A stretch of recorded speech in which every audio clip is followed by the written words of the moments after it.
It's 12:47 a.m. You said you'd sleep early tonight, but you're still here, scrolling, switching apps, watching other people live the life you told yourself you'd start building. Tomorrow, your room is quiet, your mind isn't. You think about the goals you set in January, the routines you promised, the version of you that felt so possible at the beginning of the year. And now, it's just another night.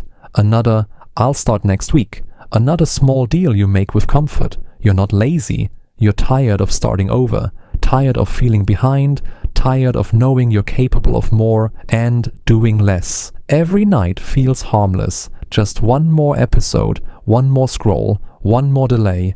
But those nights are stacking quietly. And so is the regret. You wake up rushed. You move through the day reactive. You promise yourself you'll fix it tonight. And when night comes, comfort wins again.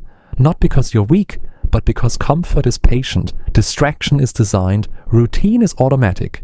And tomorrow is the most convincing liar you've ever met. It whispers softly, it sounds responsible, it feels safe, and it steals years from people with potential. But here's the truth. Your life isn't changing in the morning, it's changing at night. When no one is watching, when it's just you and your choices. The habits you build before sleep are votes for who you become. Every late night scroll is a vote. Every intentional shutdown is a vote. Every promise kept to yourself is a vote. This isn't about productivity, it's about identity.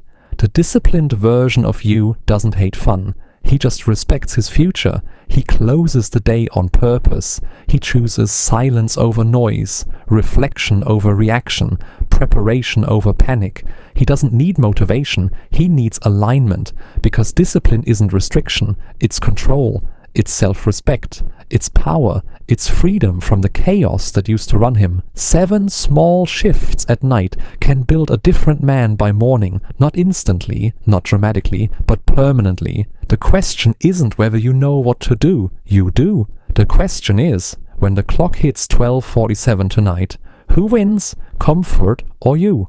You said tonight would be different. You even felt serious about it. But your room is dark and your face is still glowing from a screen. You're not watching because you're entertained. You're watching because you don't want to think about how fast the year is moving, about how little has actually changed, about how you're still telling yourself, I'll lock in soon. You wake up tired, you rush through the morning, you promise you'll fix it tomorrow, and tomorrow becomes next week, then next month, then another year.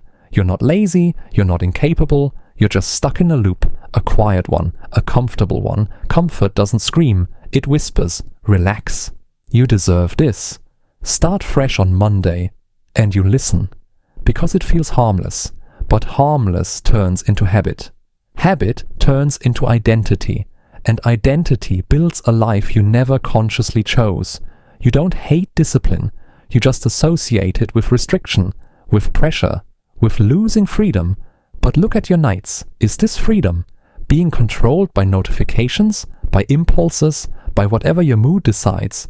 You say you want change, but your evenings vote for the same life, over and over again. And this is where everything changes. The real battle isn't in the morning, it's at night, when no one is watching, when there's no applause, when it's just you and the easiest option available.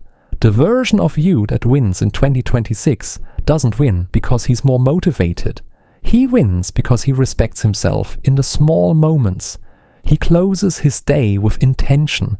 He sits in silence instead of drowning in noise. He reflects instead of escaping.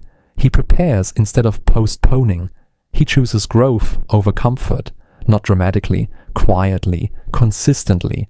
A powerful life isn't built in big public moves. It's built in private decisions that nobody claps for. Turning the phone off earlier. Thinking about who you were today. Forgiving yourself. Planning tomorrow. Sleeping on purpose. These aren't productivity hacks. They're identity shifts. They say, I am someone who takes control. Discipline isn't a cage. It's ownership. It's deciding that your future matters more than your impulse. It's realizing that freedom isn't doing whatever you feel like. Freedom is not being ruled by what you feel like. Right now, your nights are casual, unstructured, automatic. And automatic is dangerous because it builds a life by default. But intentional builds a life by design. You don't need a new year. You don't need a new plan. You need new standards when the day ends. 7 small habits at night can shift your entire direction. Not instantly, but permanently. The question isn't whether you're capable. You are. The question is simple. Tonight, when the world goes quiet and no one would know the difference, will you choose the easy routine?